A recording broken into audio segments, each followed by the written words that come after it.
అనేకమైనటువంటి విషయాలు ప్రభావ మీరు మాకు నేర్పిస్తూ, మమ్మల్ని సరిచేస్తూ, వెలుగులోనికి మీరు నడిపించిన విధానం బట్టి స్తుతిస్తా ఉన్నాము. ఇదిగో ప్రభా! ఈ సమయంలో మమ్మల్ని మీ చేతులకు అప్పగించుకుంటున్నాం. మరొకసారి ప్రభా!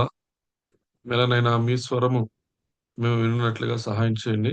గలతీయులకు రాసిన పత్రిక ధ్యానాల్లో మీ ప్రత్యేకమైన సహాయం కొరకు వేడుకుంటూ, మానవులుగా, మనుషులుగా మాకు ఈ యోగ్యత, ఈ శక్తి సామర్థ్యాలు లేవు.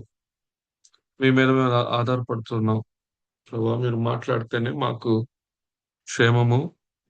మీరు మాట్లాడితే మాకు జీవము. మీ మాటను ఆత్మానుసారముగా మేము ధ్యానించటానికి గాను మీరే మాకు సహాయం దయచేయమని, అందరిలో ప్రభువా మీ కార్యం జరిగించండి. అందరిలో ఆసక్తినుంచండి. నీ వాక్యాన్ని ప్రేమిస్తూ ఈ కొత్తగా ప్రారంభిస్తున్నటువంటి ఈ గలతీ పత్రిక యొక్క ధ్యానం అంతట్లో మేము కంటిన్యూ అవ్వటానికి మీరే మా అందరికీ కృప దయచేయమని యేసుక్రీస్తు ప్రభువారి పరిశుద్ధ నామంలో ఈ ప్రార్థన అడిగి వేడుకుంటున్నాం తండ్రి. ఆమేన్. దేవుని నామానికే మహిమ కలుగును గాక ప్రియులారా. మన మధ్యలో గలతీయులకు రాసిన పత్రిక మన ముందున్నది. 6 అధ్యాయాలు ఈ పత్రికలో ఉన్నాయి. ఈ 6 అధ్యాయాలు కూడా ఎంతో ఒక ప్రత్యేకత బైబిల్ గ్రంథం అంతట్లో చోటు చేసుకున్నాయి. బైబిల్ గ్రంథంలో మాత్రమే కాదు గానీ, ఈ పత్రికకు చరిత్రలో కూడా క్రైస్తవ సంఘ చరిత్రలో గూడా ఒక ప్రత్యేకమైన స్థానము ఉన్నది. అదేంటో ఈరోజు మనం కాసేపట్లో చూద్దాం. ఈ పత్రిక యొక్క ఆహ్, శీర్షికను మనం గమనిస్తే కృపా సువార్త, ద గాస్పెల్ ఆఫ్ గ్రేస్. కృపా సువార్త. ఈ పత్రికలో అన్నిటికంటే ముఖ్యమైన అంశము ఏమనంటే సువార్త. ఆ సువార్త ఏ విధంగా రాయబడింది, అది ఎలాగు ప్రబలింది, ఈ విషయాలు ఇక్కడ మనకి తెలుస్తా ఉంటాయి. అది.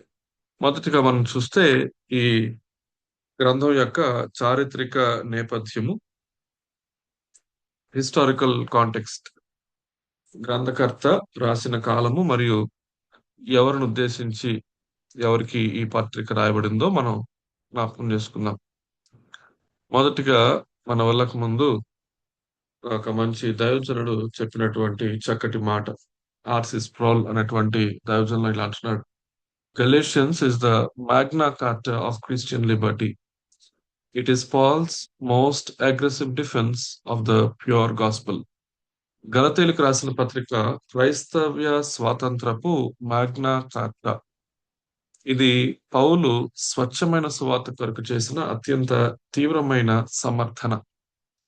మాగ్నా కార్టా అనగా ఒక మహాశాసనము. అంటే ఆహ్, బ్రిటన్ దేశంలో ఒక శాసనంను ఒక రాజుగారు ఇచ్చారు. దాన్ని మాగ్నా కార్టా అంటారు. అది దాని అర్థం ఏంటంటే రాజుగారు కూడా ఈ శాసనానికి లోబడతారు అని. అంటే అన్నిటికంటే పెద్ద శాసనం అని. మహా గొప్ప శాసనం అని. క్రైస్తవ్య స్వాతంత్రానికి, క్రీస్తులో ఉన్న స్వతంత్రానికి గొప్ప శాసనముగా ఇది గలతీయుల రాసిన పత్రిక ఉంటా ఉంది. అలాగే అపోస్తలుడైన పౌలు ఆయన సువార్త కొరకు పోరాడుతూ, సువార్త యొక్క స్వచ్ఛతను కాపాడటానికి చేసిన గొప్ప ప్రయత్నం. సువార్త పక్షముగా ఆయన చేసిన పోరాటం. సువార్త చెరుపబడటానికి వీలు లేదు అని ఎంతో తీవ్రంగా ఆయన రాసినటువంటి పత్రికగా మనం ఈ పత్రికను చూడవచ్చు. పౌలు, అపోస్తలుడైన పౌలు మొదటిగా ఈయన గురించి రచయిత గూర్చినటువంటి కొన్ని పరిచయపు మాటలు. అపోస్తలుడైన పౌలు ఈ పత్రికను అత్యంత త్వరితగతిన ఒక అర్జెన్సీతో, ఎంతో రెస్పాన్సిబిలిటీ, ఒక బాధ్యతతో, ఒక కాపరిగా రాస్తా ఉన్నాడు. ఏంటి త్వరితగతిన అంటే అర్జెంట్‌గా రాయాల్సిన పరిస్థితి ఏంటి అనంటే ఆహ్, గలతీయ ప్రాంతంలో ఉన్నటువంటి సంఘాలను కొంతమంది వచ్చి వేరే బోధ తీసుకొస్తూ, వేరే సువార్తను చెరుపుతూ, మారుస్తూ కొంత గలిబిలి చేస్తున్నారు. ఈ గలిబిలి విని ఆయన వెంటనే రాసినటువంటి పత్రిక. ఈ పత్రిక యొక్క రాయబడిన విధానంలో ఆ అర్జెన్సీని మనకు కనబడుతది. ఆయన పెద్ద పెద్ద ఆర్గ్యుమెంట్స్‌ని డెవలప్ చేయరు. చర్చ్‌లో వేరే విషయాల గురించి కూడా ఏం మాట్లాడడు. ఈ పత్రిక అంతా కూడా ఒకటే అంశం సువార్త. సువార్త గురించి చాలా వేగముగా మాట్లాడి చెప్పి వెళ్ళిపోతారు. సువార్తను వ్యతిరేకించి అబద్ధ బోధకులు పౌలు అపోస్తలత్వమును కూడా ప్రశ్నిస్తున్నారు. కాబట్టి అసలు పౌలు అపోస్తలే కాదు. పౌలు దేవుని మాట చెప్పినది దేవుని మాటలు కాదు. మేము దేవుని మాటలు చెబుతున్నాం కొంతమంది ప్రశ్నిస్తున్నారు. కాబట్టి సువార్త సత్యాన్ని ఈయన కాపాడాలనేటువంటి తీవ్ర ఆసక్తితో తన అపోస్తలత్వ అధికారమును కూడా ఆయన సమర్థిస్తున్నట్లుగా కనబడుతుంది. కాబట్టి ఈ పత్రికలో ప్రత్యేకంగా మనం పౌలుని యొక్క అపోస్తలత్వము దాన్ని ఆయన డిఫెండ్ చేసుకోవటం మనం చూస్తాం. అది చాలా అరుదుగా మనకు కనబడేది. సరే. ఎవరు పాఠకులంటే దక్షిణ గలతీయ ప్రాంతంలో ఉన్నటువంటి సంఘ సభ్యులు. ఇక్కడ మనం గమనిస్తే పౌలు గారి యొక్క మొదటి మిషనరీ జర్నీ ఇక్కడ కనబడుతది. ఈ ఈ మ్యాప్‌లో కనిపిస్తే అపోస్తల కార్యాలు 13, 14 అధ్యాయాల్లో మనం చూస్తాం. మీకు తెలిసే ఉంటది గదా! పౌలు అనేటువంటి ఆయన అపోస్తలుల కార్యములు 9వ అధ్యాయంలో ఆయన రక్షించబడ్డారు. అట్లా 9వ అధ్యాయంలో రక్షించబడిన తరువాత కొంతకాలానికి 11వ అధ్యాయానికి వచ్చేటప్పటికల్లా పౌలు, బర్నబా, మార్కు ఈళ్ళు అంతియోక్యలో ఉన్నారు. ఇక్కడ మీరు గమనించారా అంతియోక్య ఇక్కడున్నారు. అంతియోక్యలో ఉన్నటువంటి సంఘపు వారు వారి మీద చేతులుంచి అపోస్తల కార్యాలు 13 అధ్యాయం ఇది. 13 అధ్యాయం. వారి మీద చేతులుంచి మీరు వెళ్లి సువార్త ప్రకటించండని మొదటిసారి ఈ యెరూషలేము ఈ చిన్న భాగంలో ఇప్పటి వరకు యేసు ప్రభువారు సంచరించారు. యేసు అనేటువంటి పేరు ఇక్కడిక్కడే వినబడతా ఉన్నటువంటిది. మొదటిసారి పౌలన్న ఓడెక్కి ప్రయాణం చేస్తూ ఇట్లా సైప్రస్ ఇది ప్రస్తుతం ఉన్నటువంటి దేశం. ఇది ఇది ఆసియా ఖండము, ఇది ఐరోపా ఖండం. అని ఇలాగా మరి సైప్రస్‌కొచ్చాడు. అక్కడి నుండి ఆయన ఇలాగా పంపిలియా, అంతియోకియా, ఇకోనియా, లుస్త్రా, దెర్బే మరలా వెనక్కి ఐకోనియా, అంతియోకియా, పెర్గా మీదుగా మరలా పంఫిలియా మీదుగా పాఫోస్‌కు వచ్చి ఆయన మరలా అతల్యా నుండి డైరెక్ట్‌గా అంతియోకియాకి వచ్చారు. సరే. అయితే గలతీయ అని దేన్నంటారంటే ఈ ప్రాంతం. అంతియోకియా మీరు గమనిస్తే ఈ గలతీయ అనేది ఒక పట్టణం పేరు కాదు. ఇది గమనించాలి మనం. ఎఫ్ఎస్‌సి అనేటువంటిది ఒక పట్టణం. ఫిలిప్పి అనేటువంటిది ఒక పట్టణం. కొరింథ్ అనేటువంటిది ఒక పట్టణం. గలతీ వచ్చేటప్పటికల్లా ఒక పట్టణం కాదు. అదొక ప్రాంతం. ఈ ప్రాంతంలో ప్రముఖమైన పట్టణాలున్నాయి. అది ఈ అంతియోకియా. ఇది ఇక్కడున్న అంతియోకియా కాదు. ఇది యూదయలో ఉన్న అంతియోకియా. దీని గురించి పిసిదియా అందలి పిసిడియా యాంటియోక్ అంటారు. లేక పిసిదియా అందలి అంతియోకియా అని అంటారు. తర్వాత ఇకోనియా, లుస్త్రా, దెర్బే ఇవన్నీ కొన్ని ప్రాముఖ్యమైన పట్టణాలు. మనం అపోస్తల కార్యాలు 13, 14 అధ్యాయాల్లో ఈ పట్టణాల పేర్లు చదువుతాం. అక్కడ జరిగిన కార్యాలు కూడా మనం చూడొచ్చు. ఈ సంఘాలలో కేవలం యూదులు మాత్రమే కాదు గానీ, ఈ పట్టణాల్లో ఉన్నటువంటి సంఘాలలో యూదులతో పాటు యూద మతవేత్తరులు అంటే యూదా మతానికి బయటున్నవారు, ఈ ప్రాంతంలో ఉన్నటువంటి గ్రీకు దేశస్థులు లేక అన్యులు కూడా యేసుక్రీస్తు ప్రభువుని నమ్ముకున్నారు. కాబట్టి మొదటిసారిగా ఈ సంఘంలో ఒక కలయిక ఉంది. ఈ ప్రస్తుతం ఇంతకుముందు యెరూషలేము ప్రాంతంలో ఉన్నటువంటి లేక ఇశ్రాయేల్ దేశము అనబడిన యూదయ ప్రాంతంలో ఉన్నటువంటి సంఘాలలో కేవలం అందరూ యూదులుండేవారు. కానీ ఇక్కడ యూదులతో పాటు అన్యులు కూడా ఉంటున్నారు. ఇప్పుడు ఒక కలయిక వారిద్దరూ కూడా మరి కృపా సువార్తను అంగీకరించి చక్కగా ప్రభువుని ప్రేమిస్తూ గడుపుతూ ఉండగా వీళ్ళకి కొన్ని సమస్యలు రావటం ప్రారంభమయ్యాయి. ఆ సమస్యలను ఉద్దేశిస్తూ పౌలన్న ఈ పత్రికను రాస్తున్నట్లుగా మనం గమనించగలం. సమయం మరియు సందర్భం. ఏ సమయంలో రాయబడింది? ఈ సందర్భం ఏంటి? ప్రారంభ కాలంలో సుమారు క్రీస్తు శకం 48 లేక 49 సంవత్సరాలలో రాయబడినట్లుగా చూస్తాం. గలతీ పత్రిక పౌలు గారు రాసిన పత్రికలన్నిటిలోనికి ప్రప్రథమమైనది. దట్ ఈస్ ద ఫస్ట్ ఎపిసిల్ అని మనం రూఢిగానే చెప్పుకోవచ్చు. మొదటి మిషనరీ యాత్ర తరువాత రాయబడింది. అది అపోస్తలుల కార్యాలు 15వ అధ్యాయంలో యెరూషలేం తీర్మానానికి ముందు రాయబడింది. సరే, వీటి గురించి వివరణ పత్రిక ప్రారంభమైన తర్వాత మనం ఇంకా చూసుకుందాం. అత్యవసర పరిస్థితి ఏంటంటే అబద్ధ బోధకులు కొత్తగా జన్మించినటువంటి విశ్వాసుల దగ్గరకు వెళ్ళి వారు కొత్త బోధ ప్రకటిస్తున్నారు. వాళ్ళు ప్రకటిస్తున్న బోధ ఏంటనంటే, రక్షణ అనేది యేసుక్రీస్తు ప్రభువునందు విశ్వాసము ద్వారా మాత్రమే కాదు గాని, అన్ని జనులు, ఇందాక చెప్పా గదా! అన్ని జనులు, యూదులు కలిసి ఉంటున్నారని.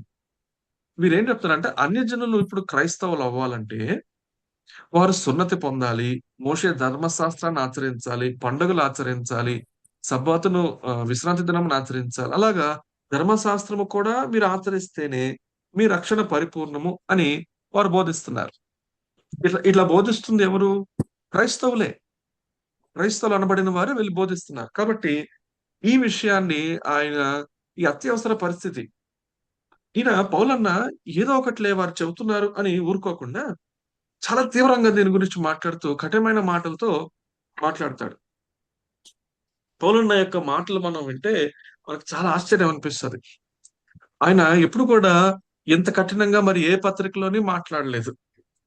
ఆయన అంటాడు, ఆహ్, మేము గాని లేక వేరొక దేవదూతైనా మీరొక సువార్తను మీకు ప్రకటిస్తే మీరు దాన్ని అంగీకరించవద్దంటాడు.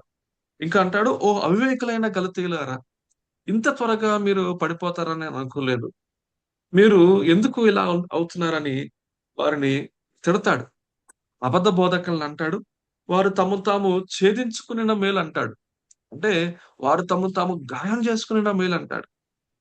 ఇంకా పౌలన్న అంటాడు, ఈ పత్రికలో రాస్తూ, మీ కొరకు మరలా మీరు తిరిగి రావాలని మీ కొరకు నేను మరలా ప్రసవ వేదన పడుచున్నానంటాడు. నేను మీ మధ్యలో చేసిన ప్రయాస వ్యర్థమైపోవునేమో అని నాకు భయము కలుగుతున్నది అని అంటాడు. అంటే ఎంతో ఆహ్, ఘాటైన మాటలు, కఠినమైన మాటలు, ఆహ్, ఎంతో ఉద్రేక భరితముగా కనబడుతున్నటువంటి మాటలుంటాయి. నిజానికి ఆయన కోపోద్రేకముతోనే ఈ పత్రిక రాసినట్టుగా అనవచ్చు. ఇది ఆహ్, నీతి అయిన కోపము. యేసుక్రీస్తు ప్రభువుకి దేవాలయంలో వర్తకులను చూసి ఎలా కోపమొచ్చిందో, ఇప్పుడు సువార్తను చెరుపుతూ ఉన్నటువంటి వారిని చూస్తూ, సువార్త నుండి తొలగిపోతున్నటువంటి విశ్వాసులను చూస్తుంటే, పౌలు గారికి అదే కోపము వస్తూ, అలాగే ఆయన తీవ్రతరంగా ఈ పత్రికను రాస్తా ఉన్నాడు. కాబట్టి మనం అలాంటి మాటలను వీటిలో ఎక్స్‌పెక్ట్ చేయొచ్చు. ఎందుకంటే పునాది కదిలించబడతా ఉన్నది. సోలా ఫిదే, నీతిమన్ నీ విశ్వాస మూలమున మాత్రమే నీతిమంతులుగా తీర్చబడతాం. ఒక్క సువార్త. నేనేమంటానండి? ఒక్క సువార్త. Only one gospel. దీన్ని నేను ఎన్నడూ కాంప్రమైజ్ అవ్వను అని అంటున్నాడు. పోనీలే ఇంకొక మాట, సత్యములతో అసత్యం కలిస్తే ఏమైంది? ఇంకెక్కువ మంది చేరతారు గదా! పోనీలే వారిని బాధపడతారేమో, వీళ్ళు బాధపడతారేమో అనేటువంటి ఆలోచన ఈ పత్రికలో ఎక్కడ కనబడదు. బాధపరచాలనే లేక ఆయన మాట్లాడుతున్నట్టుగా అనిపిస్తది. సత్యం పట్ల రోషం కలిగిన వ్యక్తిగా అనిపిస్తాడు. ఏవండీ, ఒక వ్యక్తి దేన్ని ప్రేమిస్తున్నాడో ఎలా తెలుస్తదంటే, దేని కొరకు ఆ వ్యక్తి పోరాడటానికి సిద్ధపడతాడో దాన్నే ఆ వ్యక్తి ప్రేమిస్తున్నాడు. ఇక్కడ పౌలన్న సువార్తను ప్రేమిస్తున్నాడు. స్వచ్ఛమైన సువార్త. రక్షణ కృప ద్వారా విశ్వాస మూలముగా. అందుకని అంటాడు, మేము మీకు ప్రకటించిన సువార్త కాక మరి యొక్క సువార్తను మేమైనా, అంటే మాలో నుంచి ఎవరన్నా వచ్చి మీకు బోధించినా, నేనే వచ్చి బోధించినా, హైపోథెటికల్ గా జరగదిలాగా, పరలోకము నుండి వచ్చిన ఒక దేవదూత మీకొచ్చి ప్రకటించిన ఎడల అతడు శాపగ్రస్తుడు. గ్రీకులో అనాథెమ అగునుగాక. శాపగ్రస్తుడంటే అతడు బొత్తిగా నాశనం అగునుగాక. అతడు మరలా తిరిగి లేవకుండా, తిరిగి దీవించబడకుండా బొత్తిగా నాశనమగునుగాక. అబ్బా! శాపనార్థాలు పెడుతున్నాడండి. తీవ్రతరమైన పదజాలము, తీవ్రతరమైనటువంటి వాక్యములు, మాటలు. ఇది అవసరం. గలతీలకు రాసిన పత్రికలో ఉన్నటువంటి ఒక నిర్మాణం. మొదటిగా మనం చూస్తే మొదటి 2 అధ్యాయాల్లో మనం ప్రామాణికత, ప్రామాణికత అంటే ఆథెంటిసిటీ. ఏంటి ప్రామాణికత? మొదటి 2 అధ్యాయాల్లో పౌలు తన స్వతంత్ర అపోస్తలత్వాన్ని మరియు సువార్త యొక్క దైవిక మూలాన్ని ఆయన సమర్థిస్తూ వాదిస్తాడు. అంటాడు నేను కూడా అపోస్తలుడని, నేను అపోస్తలుని కాదని కొంతమంది అంటే ఈ అబద్ధ బోధకులొచ్చి పౌలన్న చెప్పిన సువార్తను మార్చటానికి అసలు పౌలన్న మీదే బురద చల్లటం ప్రారంభించారు. అసలు పౌలు యేసుక్రీస్తుని చూడనే లేదు. అతడు శిష్యుడే కాదు. అతడెలా అపోస్తలుడు అవుతాడు? అతడు చెప్పిన మాటలు దేవుని మాటలు ఎలాగవుతాయి? అని వారు సందేహాలు ఆహ్, సందేహాలను రేకెత్తించారు. రేకెత్తుతున్న సందేహాలను సద్దుమనపటాకి ఈయన సత్యం యొక్క ప్రామాణికతను ఆయన వివరిస్తూ అంటున్నాడు. ఆయన ఎలా అపోస్తలుడయ్యాడో చెప్తాడు. మొదటి అధ్యాయం మొదటి వచనంలోనే చూస్తాం. మనుషుల ఇచ్చ వలనైనను కాదు గాని దేవుని చిత్తము వలన క్రీస్తు యేసు అపోస్తలుడనైన పౌలు అను నేను మీకు రాయునది. ఆయన మొట్టమొదట్లోనే చెప్తాడు. మనుషుల మూలముగానైనను ఏ మనిషి వలనైనను గాక యేసుక్రీస్తు వలన నేను అపోస్తలత్వాన్ని పొందానని. ఎందుకు ఆయన తన అపోస్తలత్వాన్ని మరి నిర్ధారిస్తున్నాడంటే ఆయన కరెక్ట్ అయితే ఆయన చెప్పిన సువార్త కూడా కరెక్ట్ అవ్వాలని. రెండో రెండవ నిర్మాణం నిర్మాణాల రెండో భాగం మనం ప్రతిపాదన చూస్తాం. ప్రతిపాదన అంటే ఆయన వాదన. ఆయన తన సత్యము అనేది సత్య సువార్త ఏంటో దాన్ని ఆహ్, కొంత క్లుప్తంగానే ఆయన చెప్పడానికి ప్రయత్నం చేస్తాడు. 3, 4 అధ్యాయాల్లో ఆయన వాదన ఇట్లా వెళ్తది. ధర్మశాస్త్ర క్రియల వలన మనం నీతిమంతులుగా తీర్చబడం. కేవలం విశ్వాసం ద్వారానే నీతి కలుగుతుంది అనే సత్యబోధ ఆయన చెబుతాడు. నిజానికి ఇక్కడ అబ్రహాం యొక్క ఉదాహరణ తీసుకొని చెబుతాడు. ధర్మశాస్త్రంలో ఆజ్ఞలకు ఉదాహరణ తీసుకొని చెబుతాడు. ఈ 2 అధ్యాయాల్లో చాలా బ్రీఫ్‌గా, క్లుప్తంగా చెప్పబడిన ఈ సత్యమే తరువాత రోమా పత్రికలో ఎంతో వివరంగా చెప్పబడింది. రోమా పత్రికలో ఈ 2 అధ్యాయాల్లో ఉన్నటువంటి ఇదే మాటలు అక్కడ కూడా అబ్రహాం కనబడతాడు. సున్నతి కనబడతది. అబ్రహాం యొక్క ఉదాహరణ, సాగరు హాగరు, సారా యొక్క ఉదాహరణలు ఇక్కడ కూడా అవే కనబడతాయి. కానీ అక్కడ కొంత విపులంగా డీటెయిల్డ్‌గా ఆయన సమయం టైం ఉంది ఆయనకి. ఇక్కడ టైం లేదు. గబగబా ఈ ఉత్తరం రాసి ఆయన యెరూషలేముకి వెళ్ళిపోవాలి. యెరూషలేముకి వెళ్లి అక్కడ కౌన్సిల్ అటెండ్ అవ్వాలి. కాబట్టి ఆయన చక్కగా ఆ బోధ కన్సైజ్డ్‌గా, సమ్మరైజ్డ్‌గా చెబుతాడు. చివరి 2 అధ్యాయాలు 5, 6 అధ్యాయాల్లో మనం ఏం చూస్తామంటే పరివర్తన. పరివర్తన అనగా సత్య సువార్త జీవితంలో ఒక మార్పును తీసుకొస్తది. సువార్తను అంగీకరించిన వారు ఆ సువార్తను అంగీకరించి పాపములో కొనసాగరు గాని ఆత్మానుసారముగా బ్రతుకుతారు. ఇప్పుడు ఒక వ్యత్యాసం. ఇంతకుముందు ధర్మశాస్త్రమును అనుసరించి బ్రతికినటువంటి బ్రతుకు, ఇప్పుడు ఆత్మను అనుసరించి స్వతంత్రముతో క్రీస్తు అనుగ్రహించు స్వాతంత్రములో క్రీస్తుకు లోబడుతూ, ఆత్మకు లోబడుతూ, ఆత్మానుసారంగా నడుచుకుంటూ, ఆత్మ ఫలమును ఫలిస్తూ, ప్రేమ, సంతోషము మనకు తెలుసు ఆ మాటలు. గలతీ 5:22 ప్రేమ, సంతోషము, సమాధానము, విశ్వాసము, సాత్వికము, దీర్ఘశాంతము, దయాళుత్వము, ఆశానిగ్రహము, మంచితనము. ఈ ఆత్మ ఫలము గురించి ఆయన మాట్లాడుతూ ఇవన్నీ మీలో కలగాలి. మీరు మోసపోవద్దు. శరీరానుసారంగా విత్తువాడు శరీరం బట్టి క్షయమను, నాశనమును పట్టుకొస్తాడు. ఆత్మానుసారంగా విత్తువాడు ఆత్మను బట్టి జీవమను పంటను కోయును. పంట ఉండాలి, ఫలం ఉండాలి, పరివర్తన ఉండాలి. మొదటి 2 అధ్యాయాలు ప్రామాణికత, 3, 4 అధ్యాయాలు ప్రతిపాదన, 5, 6 అధ్యాయాలు పరివర్తన. మరొకసారి ఎలా చెబుదాం. సువార్త ఈ గలతీ పత్రికలో ముఖ్య ఉద్దేశము సువార్త. మీ ముందున్నది మొదటి 2 అధ్యాయాలు సువార్త యొక్క ప్రామాణికత, సువార్త సత్యమైనదని చెప్పటం. 2, 3, 4 అధ్యాయాలలో సువార్త యొక్క ప్రతిపాదన. అసలు ఏంటి సువార్త? What is the gospel? The gospel of grace. కృపా సువార్త ఏంటో 3, 4 అధ్యాయాల వివరణ. 5, 6 అధ్యాయాల్లో ఒక హెచ్చరిక. సువార్త కలుగచేయు పరివర్తన. సువార్తను అంగీకరించిన వారు తప్పక మారుతారు. వారిలో మార్పు అందరూ గమనించగలుగుతారు. మార్టిన్ లూథర్ ఆయనకి గలతీయ పత్రికకు చాలా చక్కటి దగ్గర సంబంధం ఉన్నది. ఈయన ఎవరు? మార్టిన్ లూథర్ ఎవరనంటే 1483 నుండి 1546 వరకు ఆయన జర్మనీలో ఒక దేశంలో ఆయన ఉండేవాడు. అక్కడ ఈయన జీవితంలో పాపపు వేదనుండేది. సువార్త ద్వారా ఆయన వెతుకుతూ గొప్ప స్వాతంత్రాన్ని ఆయన పొందాడు. కాబట్టి ఆయనకు ఈ పత్రికకు చాలా దగ్గర సంబంధం ఉంది. ఆహ్, హ్మ్, కొన్ని అంశాలు లేక కొన్ని సంఘటనలు ఆయన జీవితంలో చూద్దాం. మార్టిన్ లూథర్ జనరల్‌గా రిఫర్మేషన్‌తో ముడిపెడతాము మనం. చరిత్రలో మనం చూస్తే ఈయన హిస్టరీ బుక్స్‌లో గూడా మనం క్రైస్తవ చరిత్రలోనే కాదు సెక్యులర్ హిస్టరీలో గూడా మార్టిన్ లూథర్‌ని ఫాదర్ ఆఫ్ రిఫర్మేషన్ అని అని పిలుస్తాం. ఇప్పుడు మనకి తెలిసిన క్రైస్తవ్యానికి ఇట్లా రావటానికి ఈయనొక్కడే కాదు గానీ, ఈయన నుండి ప్రారంభమైంది. ఈయన జీవితంలో ప్రభు చేసిన కార్యము నుండి నేటి క్రైస్తవ్యం మనకున్నట్టుగా దొరికింది. ఇట్లా జరగటానికి గలతీ పత్రికకు గలతీ పత్రిక చాలా ప్రాముఖ్యత. ఎందుకంటే కాసేపట్లో చూద్దాం. సరే. మొదటిగా ఆయనలో తీవ్రమైనటువంటి నిరాశ ఉండేది. తీవ్రమైన నిరాశ.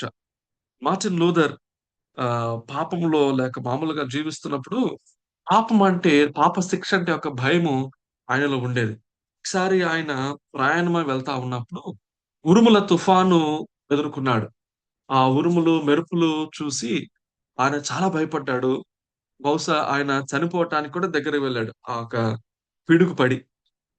ఆ భయము ఆయన ఎక్కడికి దారి తీసిందంటే, బహుశా దేవుడు నన్ను పిలుస్తా ఉన్నాడేమో అని చెప్పి, ఆయన ఒక మాంక్ అంటే ఒక సన్యాసిగా మారటానికి నిర్ణయం తీసుకున్నాడు. వెళ్లి ఒక సన్యాస ఆశ్రమంలో అగస్టీనియన్ మొనాస్ట్రీలో ఆయన జాయిన్ అయ్యాడు. ఆయన మొనాస్ట్రీలో ఈ సన్యాసిగా మారింది ఎందుకంటే, ఎలాగైనా సరే నేను ఆహ్, రక్షణ పొందాలి. పాపపు ఈ శిక్ష నుండి తొలగించబడాలి. గమనించాడేంటంటే, మొనాస్ట్రీలో ఉన్నా కూడా చాలా కష్టంగా ఉండేది. చాలా కఠినమైన జీవితం. కఠినమైన నియమాలుండేవి. ఈ నియమాలు అన్నిటిని నేను పాటించి పరలోకం చేరటం కష్టం. యేసుక్రీస్తు లేక దేవునికి ఇష్టడుగా నేను జీవించడం చాలా కష్టము అని అనిపించేది. అయితే పరలోకం చేరాలని అసల గురి కూడా ఆయనకి లేదు. ఆయన రాస్తాడు తర్వాత ఈ మాటలన్నీ. పర్గేటరీ అని ఒక ఆహ్, ఊహించబడినటువంటి ఒక స్థలముందని రోమన్ కాథలిక్స్ నమ్ముతారు. ఈ పర్గేటరీ ఏంటంటే ఆహ్, ఒక వ్యక్తి మంచి క్రియలు చేశాడు గానీ, చెడ్డు క్రియలు కూడా చేశాడు. ఈ వ్యక్తికి పరలోకానికెళ్ళేంత మంచి క్రియలు లేవు. అలాగని నరకానికి వెళ్ళేంత చెడు క్రియలు లేవు. అటు ఇటు మధ్యలో ఉన్నాడు. కొంచెం మంచి కార్యాలు ఎక్కువున్నాయి. కాబట్టి ఇలాంటి వ్యక్తిని పర్గేటరీలో ఆహ్, ఉంచుతారండి దేవుడు అని వాళ్ళు నమ్మేవారు. కాబట్టి ఈయన ఆశ ఏంటంటే, నేను కనీసం పర్గేటరీకి కూడా వెళ్ళాలి. అట్‌లీస్ట్ అక్కడికన్నా వెళ్ళాలని చెప్పి ప్రార్థన చేసేవాడు. ఆయనకి అర్థమైందేంటంటే, అక్కడున్నటువంటి మత పెద్దలు ఆయనకి నేర్పించిందేంటంటే, దేవుడు చాలా కఠినుడు. దేవుని దగ్గర పరిశుద్ధుడు. ఆయన దగ్గర ఎవరు నిలవలేరు. యేసుక్రీస్తు దగ్గర కూడా ఎవరు నిలవలేరు. కాబట్టి తండ్రి అయిన దేవుడు, కుమారుడైన క్రీస్తు కొంచెం కఠినంగా ఉన్నప్పటికీ, తల్లి అయిన మరియ గుండె కొంచెం మెత్తన. ఆమెను వెళ్లి నువ్వు అడిగితే, ఆమెకు ప్రార్థన చేస్తే, మరియ నీ పక్షాన కొంత రికమెండేషన్ చేస్తే, అప్పుడు తండ్రి లేక యేసుక్రీస్తు నిన్ను చేర్చుకుంటారేమో అని తనకి చెప్పేవాడు. కాబట్టి ఎంతో ఆయన ఇష్టపడి ప్రయత్నం చేసేవాడు. అల్పమైన ఆహారం. ఆయన ఆహారంలో కేవలం రొట్టె, నీళ్లు ఇవే ఉండేవి. ఎందుకు ఇట్లా తినేవాడంటే, కనీసం ఇలాగా నేను భోజనం చేసినా, ఆ దేవాది దేవుడు నన్ను చూసి తృప్తి పొందుతాడేమో, నేను సంతోషపెట్టగలుగుతానేమో అనేటువంటి ఒక ఆలోచనతో అట్లా ఉండేవాడు. ఎంతో బాధాకరమైన బట్టలు వేసుకునేవాడు. నడుము దగ్గర ఇబ్బంది కలిగించేవి చెప్పులుండేవి. చెప్పుల్లో గూడా ఒక నొప్పి కలిగించేవి కొన్ని ఉండేవి. రాత్రి పడుకునేటప్పుడు కూడా నిద్ర పట్టకుండా, సుఖపడితే ఒకవేళ పాపం జేస్తానేమో అందుకని నేను సుఖపడకూడదు, సంతోషంగా ఉండకూడదు, నొప్పి ఉండాలి అని ఎంతో వేదన, ఎంతో తీవ్రమైన వేదన. ఇవన్నీ జరిగినా కూడా ఆయనకు సంతోషం ఉండేది కాదు. నేను దేవునికి లేక పరలోకానికి యోగ్యుడని అవ్వగలనా? అసలు అది నా వలన కాదు. రోమన్ కాథలిక్స్ లో వేరొకటి ఉంది. కొంతమంది పరిశుద్ధులు మనకంటే ముందు చనిపోతారు కదా! వారు చనిపోయినప్పుడు పరలోకానికి వెళ్తారు. కానీ పరలోకానికి వెళ్ళటానికి కావాల్సిన ఆహ్, మంచితనం కంటే వాళ్ళలో కొంచెం ఎక్కువ మంచితనమే ఉంటది. వాళ్ళలో మంచితనం కొంచెం ఎక్కువ ఉంది. కాబట్టి ఆ మంచితనము అంతా కూడా ఒక దగ్గర దాచబడి ఉంది. నువ్వెళ్ళి వాళ్ళ దగ్గరికి వెళ్తే, అంటే వాళ్ళ సమాధి దగ్గరికి వెళ్తే, లేక వారి అస్థికల దగ్గరికి వెళ్తే, దాన్ని దాన్ని నువ్వు ముట్టుకొని ప్రార్థన చేస్తే, వారి మంచితనంలో కొంత నీకొస్తది. అంటే వారి నీతిలో కొంత నీకు వస్తది. వీరందరూ నీతిమంతులండి. చనిపోయారు. ఫర్ ఎగ్జాంపుల్ పేతురు నీతిమంతుడిగా చనిపోయాడు. పేతురు ఎముకలు ఎక్కడో దాచిపెట్టబడి ఉన్నాయని చెప్తారు. కాబట్టి వీరి నమ్మకం ఏంటంటే కాలంలో వీరు వెళ్లి పేతురు ఎముకలు ఉన్నటువంటి ఆ సమాధి మీద చేయి వేసి ప్రార్థన చేస్తే అతనిలో ఉన్న నీతి కొంచెం నీలోకి వస్తది. ఎందుకంటే అతనికి అంత నీతి అవసరం లే. ఎక్కువే నీతి ఉంది. పరలోకానికి కావాల్సిన దానికంటే ఎక్కువ నీతి ఉంది. లేక మరియ దగ్గరికి మరియ బట్టలు, ఇట్లా యాకోబు దుస్తులు ఇలాగా రకరకాల పౌలు వాడిన దుప్పటి లేక ఆయన వస్తువులు ఇలాగా ఏదో దాచిపెట్టి ఉన్నాయి. అక్కడికి వెళ్ళి దాన్ని ముట్టుకుంటే కాబట్టి అలాగా ప్రయత్నం చేశాడు. అతను ఉన్నటువంటి ఊరు నుండి రోమ్‌కి 800 మైళ్ళు దూరం. అక్కడికి వెళ్ళాడు. అక్కడికి వెళ్ళి అక్కడ ఒక మెట్లున్నాయి. శాంటా స్కెలా స్టెప్స్ అనే మెట్లున్నాయి. అక్కడికి వెళ్ళి ఈ మెట్లు ఎక్కితే ఈ మెట్లు వారు చెప్పేదేంటంటే యేసుక్రీస్తు ప్రభువారు సిలువను మోసుకొని వెళ్ళినటువంటి మెట్లని వారు చెప్తారు. అక్కడి నుంచి ఇక్కడ తీసుకొచ్చారని. సరే. ఈ రోమ్‌లో ఉన్నటువంటి ఈ మెట్టులు ఎక్కుతూ మోకాళ్ళ మీద ఎక్కాలి.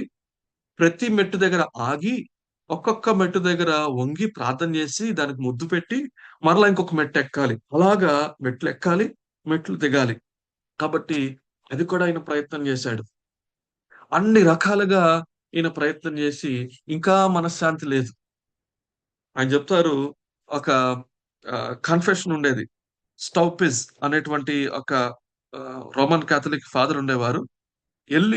ఆయన దగ్గరికి వెళ్లి ఈయన పాపాలు ఒప్పుకోవటం ప్రారంభిస్తే 5 గంటలు, 6 గంటల సేపు పాపాలు ఒప్పుకుంటూనే ఉండేవాడు. నేనిలా చేశాను, అలా చేశాను.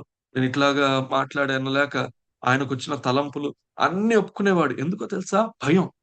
భయం. నేను దేవుడి ముందు నీతిమంతుడిగా ఉండాలి. ఇలా అంతా కూడా ఎలాగైనా సరే నేను పరలోకానికి వెళ్ళాలనేటువంటి ఆ భయంతో ఆయన అట్లా చేస్తా ఉండేవాడు. ఆయన మాటల్లో కొన్ని విషయాలు చూద్దాం. ఆయన మాటల్లోనే మార్టిన్ ఆయన లూథరు చెప్తాడు. ఎలాంటివి చేశాడో చెప్తున్నాడు. ప్రార్థన ఆయనంటాడు ప్రార్థనలతో, ఉపవాసములతో, నిద్రలేని రాత్రులతో మరియు అత్యంత చలిలో నన్ను నేను హింసించుకున్నాను. ఆ చలి నన్ను చంపేసేంతంతగా ఉండేది. మరి ఎన్నడూను నన్ను నేను ఆహ్, పెట్టుకోలేనంత వేదనను నా శరీరానికి నేను కలుగజేసుకున్నానని తర్వాత ఆయన రాస్తాడు. పాపులను శిక్షించే ఆ నీతిమంతుడైన దేవుడిని నేను ప్రేమించలేదు అని ఒప్పుకుంటాడు. నిజానికి నేను ఆ దేవుడిని ద్వేషించాను. అంటే బయటికి నేను దూషించలేదు గానీ రహస్యంగా ఎంతో సనుక్కుంటూ దేవుని మీద కోప్పడ్డాను అని ఆయన రాస్తాడు. మరియు ఆయన ఇలా అంటాడు. ఇలా అనేవాడట దేవునితో. ఆది పాపం వలన నిత్యము నశించిపోయిన దౌర్భాగ్యులైన పాపులు ఈ 10 ఆజ్ఞల ధర్మశాస్త్రము చేత నలిగిపోవటం చాలదా?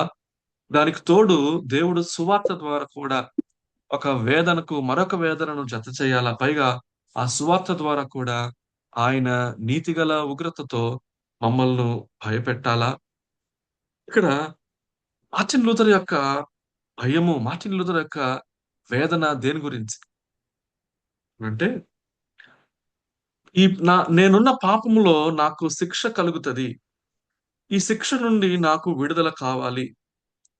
శిక్ష నుండి నేను విడుదల పొందాలి. ఎలాగైనా సరే ఈ శిక్ష నుండి విడుదల పొందాలి అనేటువంటి ఆశతో ఆయన వెతుకుతా ఉన్నాడు.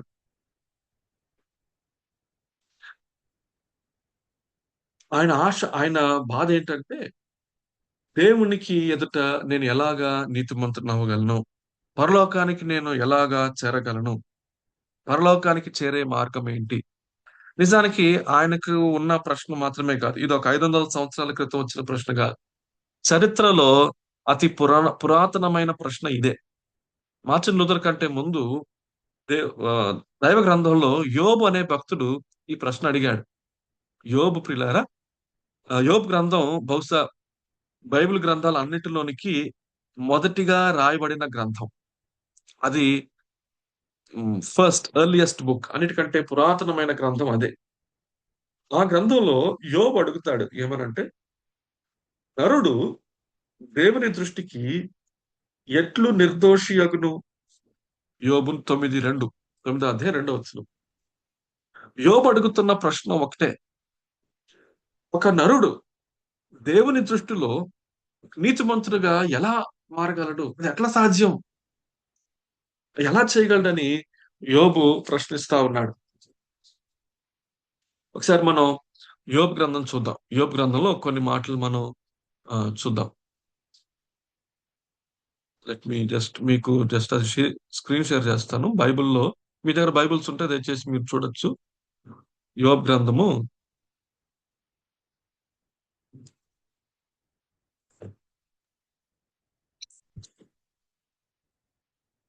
ఓకే.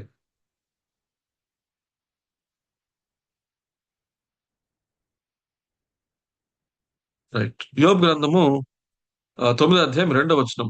వాస్తవమే, ఆ సంగతి అంతే అని నేను ఎరుగుదును. నరుడు దేవుని దృష్టికి ఎట్లు నిర్దోషి అగును? ఇది ఆయన ప్రశ్న. నిజానికి అన్ని మతముల ప్రశ్న ఇదే. మానవుడికున్న ప్రశ్న ఇదే. సమస్త మానవ కోటికి, భూమి మీద పుట్టిన ప్రతి మనిషికి, అతనికి విద్య ఉన్నా విద్య లేకపోయినా, అతనికి ధనం ఉన్నా ధనం లేకపోయినా, అతడు ఏ సంస్కృతిలో లేక ఏ దేశంలో పుట్టి పెరుగుతూ ఉన్నా కూడా, అందరి మనసులో ఉన్న ఒకే ఒక్క ఆక్షేపణ, ఆవేదన ఏంటనంటే, నేను దేవుని దృష్టికి నిర్దోషిగా ఎలాగ అవ్వగలను? దీనికోసం ఒక్కొక్కరు ఒక్కొక్క విధానం చెబుతారు. మానవుడిలో ఉన్న ఈ ప్రశ్న, ఇది నిజమైన ప్రశ్న. దేవునికి దృష్టిలో నేను ఎలాగా నీతిమంతుడుగా అవ్వగలను? ఇది అప్పటి కాలంలో మనుషులకు, ఇప్పటి కాలంలో నేను ఈ మాట చెప్పలేనేమో గాని, ఆ కాలంలో మనకు ముందున్నటువంటి తరంలో ఇదే వేదన వారికి ఉండేది. సరే, యోబు నిజానికి మంచివాడు. మనం ఈ విషయం అర్థం చేసుకోక ముందు యోబు గురించి కొన్ని మాటలు అర్థం చేసుకోవాలి. యోబు నిజానికి మనలాంటోడు కాదండి. యోబు గురించి దేవుడిచ్చిన సాక్ష్యం ఇది. 1 అధ్యాయం 1 వచనం. ఊజు దేశమందు యోబు అని ఒక మనుషుడుండెను. అతడు యథార్థవర్తనుడును, న్యాయవంతుడును, దేవుని యందు భయభక్తులు కలిగి చెడుతనమును విసర్జించువాడు. ఆయన ఎట్లాంటి వాడంట? యథార్థవర్తనుడు, న్యాయవంతుడు, దేవుని యందు భయభక్తులు గలవాడు, చెడుతనమును విసర్జించువాడు. ఇంకో మాట చెప్పాలంటే మంచివాడు. యోబు ఎట్లాంటి వాడండి? మంచివాడు. ఇంకా ఇలా చెప్పొచ్చా నేను? మనందరిలోకి మంచివాడు. మనుషులందరిలో మంచివాడు అనేటువంటి, లేక నీతిమంతుడు అనేటువంటి ఆహ్, ర్యాంకింగ్ మనం ఇస్తే, ఆ కాలంలో యోబుకి నంబర్ 1 ర్యాంక్ వస్తది. ఇట్లాంటోడు. అలాంటి వ్యక్తి కూడా అడుగుతున్న ప్రశ్న ఏంటంటే, దేవుని దృష్టిలో నేను నీతిమంతుడిగా ఎలాగ అవ్వగలను? అంటే ఈ మంచితనము దేవుని దృష్టిలో మంచితనంగా కనబడట్ల. ఎందుకంటారు? ఎందుకంటే ఎంత మంచితనమైనా లోకానికి వెళ్ళేంత మంచితనం ఏ మనిషిలో ఉత్పత్తి అవ్వదు. అందుకే ఆయన వేదన. యోబు యొక్క వేదన. ఆయన అంటాడు 7 అధ్యాయం 3 వచనంలో, ఆశలు లేకయే జరుగు నెలలను నేను చూడవలసి వచ్చును. ఆయాసముతో కూడిన రాత్రులు నాకు నియమింపబడి ఉన్నవి. నేను పండుకొనినప్పుడు ఎల్లా ఎప్పుడు లేచుదునా? రాత్రి ఎప్పుడు గతించునా అని అనుకుందును. తెల్లవారు వరకు ఇటు అటు పొర్లుచు ఆయాసపడుదును. రాత్రి ఆయనకు నిద్ర ఉండట్లేదంట. నా దేహము పురుగులతోనూ, మంటి పేలులతోనూ కప్పబడి ఉన్నది.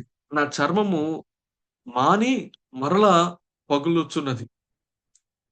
ఆయన అంటున్నాడు ఇంకా కిందన మనం వెళ్తా ఉంటే, యోబు గ్రంథము 7వ అధ్యాయంలో చూస్తున్నాను. మీరు కూడా చదువుతున్నారా? 7వ వచనం. నా జీవము వట్టి ఊపిరియే అని జ్ఞాపకం చేసుకున్నాను. నా కన్ను ఇకను మేలు చూడదు. కాబట్టి నేను మాట్లాడతాను అంటున్నాడు. దేవునితో మాట్లాడతాడు. 11వ వచనం. కావున నేను నా నోరు మూసుకొనక నా ఆత్మ వేదన కొలది నేను మాట్లాడెదను. నా మనోవేదనను బట్టి మూలుగుచుండెదను. దేవుడు అడుగుతున్నాడు. నేనొక సముద్రమున, సముద్రములోని భుజంగమున నీవెందుకు నా మీద కావలి ఉంచెదవు? నా మంచము నాకు ఆదరణ ఇచ్చును. నా పరుపు నా బాధకు ఉపశాంతినిచ్చునని నేను అనుకొనగా, నీవు స్వప్నముల వలన నన్ను బెదిరించుదువు. దర్శనముల వలన నన్ను భయపెట్టుదువు. మీరు గమనించారా? మార్టిన్ లూథర్‌లో ఉన్న అవే వేదన, అదే బాధ. 17వ వచనం అంటున్నాడు. మనుషుడేపాటి వాడు? అతని ఘనపరచనేలా? అతని మీద నీవు మనస్సు నిలుపునేలా? ప్రతి పగలు నీవతని దర్శింపనేలా? ప్రతి క్షణము అతనిని శోధింపనేలా? ఎంతకాలము నీవు నన్ను చూచుట మానుకుందువు? నేను గుటక వేయు వరకు నన్ను విడిచిపెట్టవా? నేను పాపము చేసితినా? నరులను కనిపెట్టువాడా? నేను నీ ఎడల ఏమి చేయగలను? నాకు నేనే భారముగానున్నాను. నీవేళ నన్ను గురిపెట్టితివి? నీవేళ నా అతిక్రమములను పరిహరింపవు? నా దోషమును ఎలా క్షమింపవు? నేనెప్పుడు మంటిలో పండుకున్నదనని నీవు నన్ను జాగ్రత్తగా వెతుకుదువు గాని నేను లేకపోదును. యోబు బాధ ఏంటి? ఓ దేవా! నరులను కనిపెట్టువాడా! నేను ఎలా నేను నీ నీ నిన్ను సంతోషపెట్టగలను? నీ దృష్టిని నేను ఎలాగా చూడగలను? అని అంటున్నాడు. ఈ బాధంతా విని ఇతనికి ఒక స్నేహితుడున్నాడు. పనికిమాలిన స్నేహితుడు అనొచ్చు. పనికిమాలిన స్నేహితుడు. ఇతని పేరు బిల్దదు. బిల్దదు వచ్చి ఒక ఉచిత సలహా చెబుతాడు. ఉచిత సలహా చెప్తాడు. ఏమంటాడంటే మంచి మాటలే మొదలెడతాడు. ఏమంటాడంటే 3వ వచనం బిల్దదు మాటలు వినండి. దేవుడు న్యాయ విధిని రద్దుపరచునా? సర్వశక్తుడగు దేవుడు న్యాయమును రద్దుపరచునా? నీ కుమారులు ఆయన దృష్టి ఎదుట పాపము చేసిరేమో, కావుననే వారు చేసిన తిరుగుబాటును బట్టి ఆయన వారిని అప్పగించనేమో. ఏంటంట? నీవు నీ పిల్లలు ఎందుకు చనిపోయారంటే, పాపం చేశారు కాబట్టి చనిపోయారేమో అని అంటున్నాడు. ఇంకా చెబుతాడు. ఈయన సలహా వినండి. 5వ వచనం. నీవు జాగ్రత్తగా దేవుని వెదికిన ఎడల, సర్వశక్తులకు దేవుని బతిమాలుకునిన ఎడల, నీవు పవిత్రుడవై, యథార్థవంతుడవై నా ఎడల నిశ్చయముగా ఆయన నీ యందు శ్రద్ధ నిలిపి, నీ నీతికి తగినట్టుగా నీ నివాస స్థలమును వర్ధిల్ల చేయును. Mark these words. 6వ వచనం. ఈ లోకంలో క్రైస్తవ సత్య సువార్త తప్ప వేరే మతము అన్ని బోధించి చెప్పే మాటలు ఇవే. ఏమన్నా తెలుసా? నీవు శ్రద్ధ నిలిపి, నీవు పవిత్రుడవై, మంచివాడవై, యథార్థవంతుడవై నడిస్తే ఆయన అప్పుడు నీ మీద శ్రద్ధ నిలిపి, నీ నీతికి తగినట్టుగా నువ్వు ఎంత నీతి చూపిస్తావో అంత తగినట్టుగా నీ నివాస స్థలమును వర్ధిల్ల చేయును. భౌతికమైన ఆశీర్వాదాలు ఇస్తాడంట అయ్యా. ఎప్పుడు దేని బట్టి? నీ నీతిని బట్టి. మార్టిన్ లూథర్ యొక్క బాధ అదే. ఎలాగా నేను నీతిమంతుడిగా జీవించగలను? మరొక మాట చూసి వెళ్దాం ఇంకా ముందుకి. 20వ వచనం అంటున్నాడు. ఆలోచించుము. బిల్దదు మాటలేక ఆలోచించుము. దేవుడు వంతుని త్రోసివేయుడు. ఆయన దుష్కార్యము చేయు వారిని నిలువ పెట్టడు. నువ్వెందుకు బాధ అనుభవిస్తున్నావు అంటే నువ్వు తప్పు చేసావు. నువ్వు తప్పు ఒప్పుకో, లేక సరి చేసుకో. నీతిమంతుల్ని దేవుడు ఎప్పుడు హింస పెట్టడు. ఇది ఈ స్నేహితుడు. మరలా చదువుతున్నా.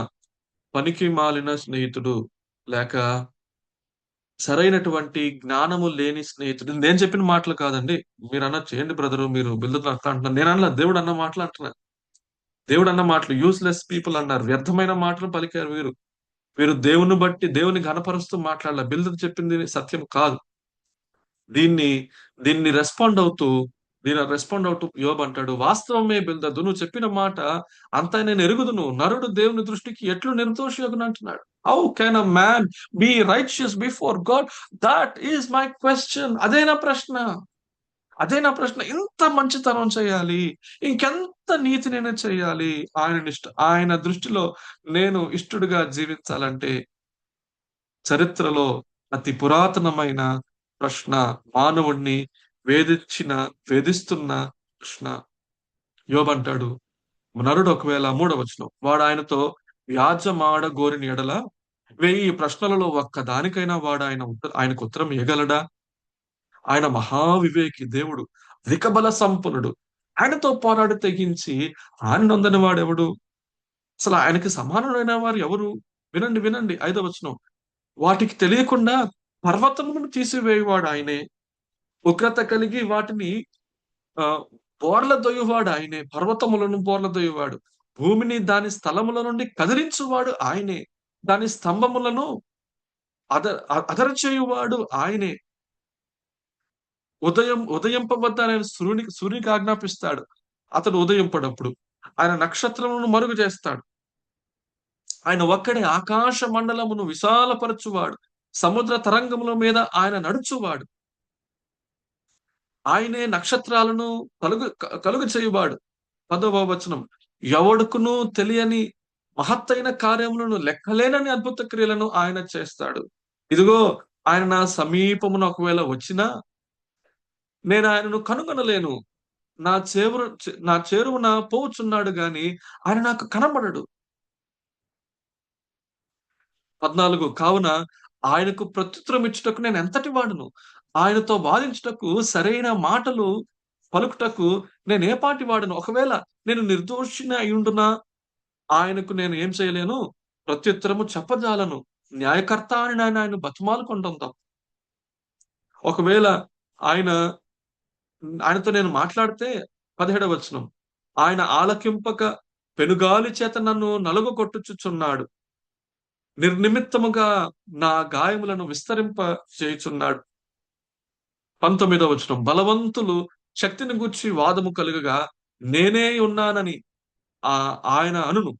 న్యాయ న్యాయ విధిని గూర్చి వాదము కలుగగా ప్రతివాదిగా నుండ తెగించేవాడు ఎవడను ఆయన ఆ, ఎవడను ఆయన అనును. గమనించండి, న్యాయం విషయంలో దేవుడు న్యాయవంతుడు అంటున్నాడు. ఇక్కడ గమనిస్తే, నాకు అన్యాయం చేశాడు అన్నట్లా మార్టిన్ లూథర్ గాని, లేక యోబు గాని దేవుడు అన్యాయం చేశాడు అన్నట్ల, దేవుడు న్యాయవంతుడు అని అంటున్నాడు. కానీ ఆయన నీతికి, ఆయన దృష్టికి ఎలాగ మేము నీతిమంతులుగా అవ్వగలం? ఆయన ఆయన దృష్టిలో మేము ఎలాగా నీతిమంతులుగా మారగలం అని ప్రశ్న. వాళ్ళలో ఉన్న ప్రశ్న అదొక్కటే. 32వ వచనం అంటున్నాడు.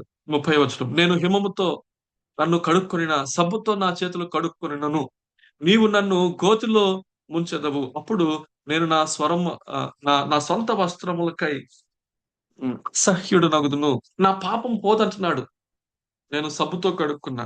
ఈయన బాధ ఏంటంటే, నాలో ఉన్న పాపం ఎట్లా పోతుంది? 32, ఆయన నా వలే నరుడు కాడు, నేను ఆయనతో వ్యాజ్యం ఆడజాలను, మేము కలిసి వ్యాజ్యము ఆడలేము.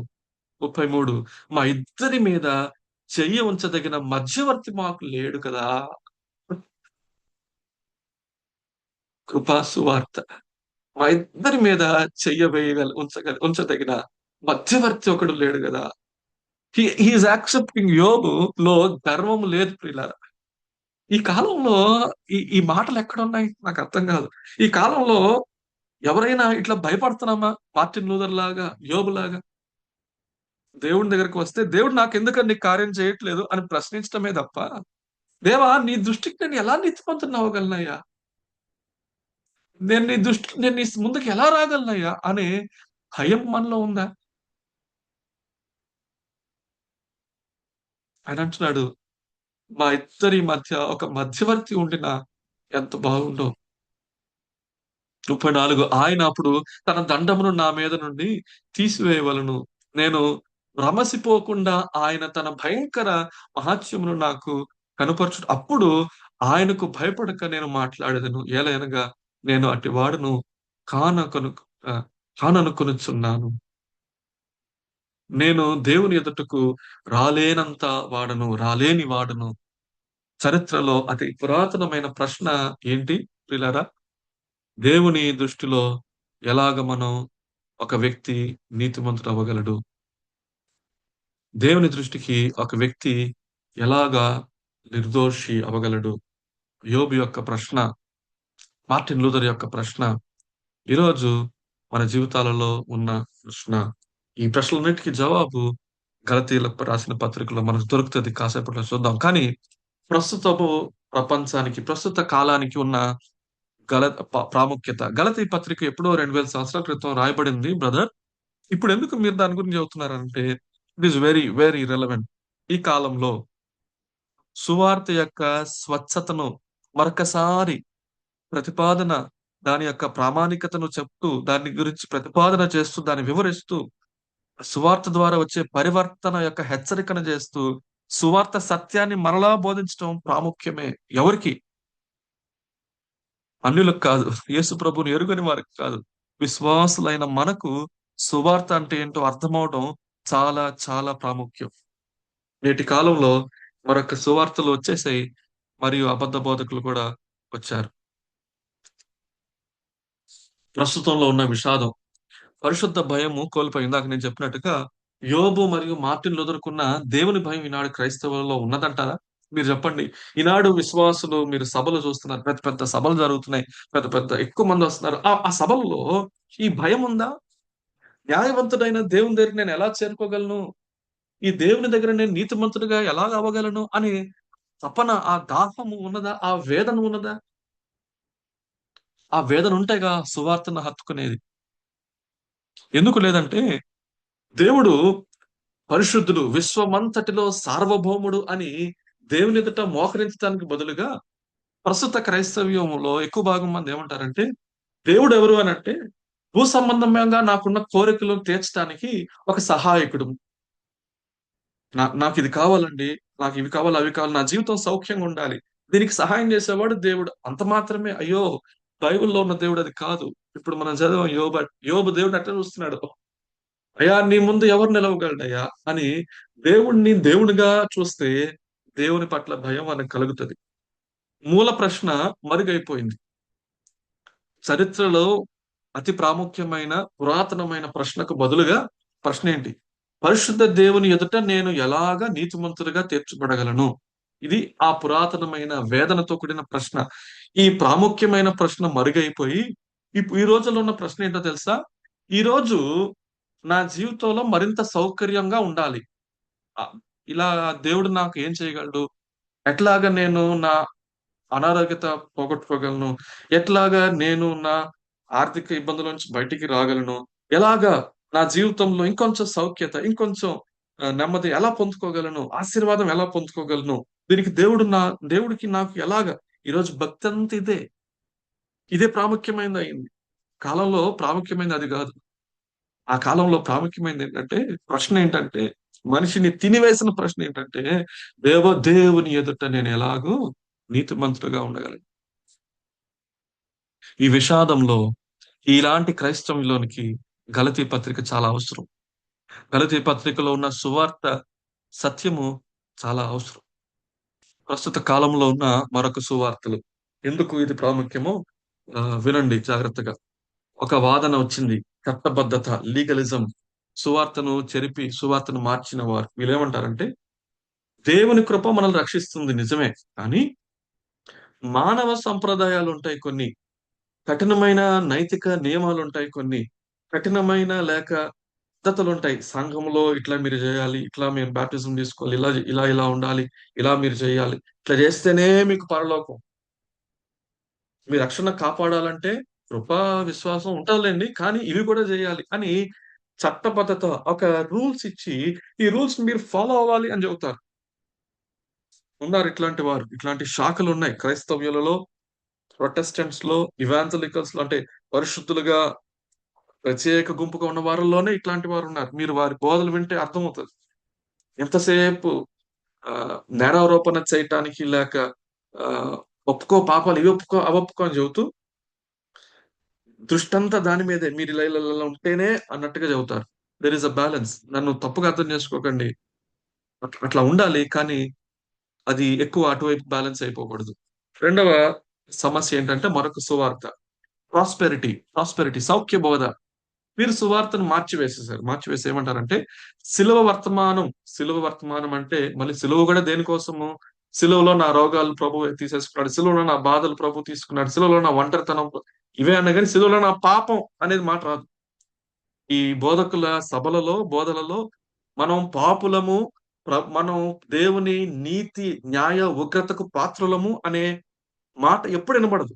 కొంతమంది బోధకులు చెప్పారు, నేను విన్నాను. వాళ్ళు అంటారు, వాళ్ళు అడిగారు, ఏమండి మీరు ఇన్ని సంవత్సరాలు సేవ చేశారు కదా, ఇన్ని టీవీల్లో ప్రసంగాలు ఉన్నాయి కదా, యూట్యూబ్లో, ఒక్క దగ్గర కూడా మీరు పాపమును ఎందుకంటే ఖండించలేదని, ఆయన పేరు ఎందుకులే గాని అడిగితే ఆయన అంటాడు, పాపులు అని ప్రజలకి మనం చెప్పక్కర్లేదు, అది వాళ్ళకి తెలుసు అంటాడు. తెలుసా? ఎవరికి తెలుసు? They don't know, you should tell, మనం చెప్పాలి. ఆయన అంటాడు ఇంకా, వాళ్ళకి తెలుసు వారు పాపంలో ఉన్నారని, మనం వాళ్ళు చెప్తే ఇంకా బాధపడతారు కాబట్టి వారు ఇంకా బాగవ్వాలి అని పాజిటివ్ గా చెప్తున్నాను నేను అంటాడు. ఏం చేస్తున్నాడంట బ్రదరు? పాజిటివ్ గా చెప్తాడట.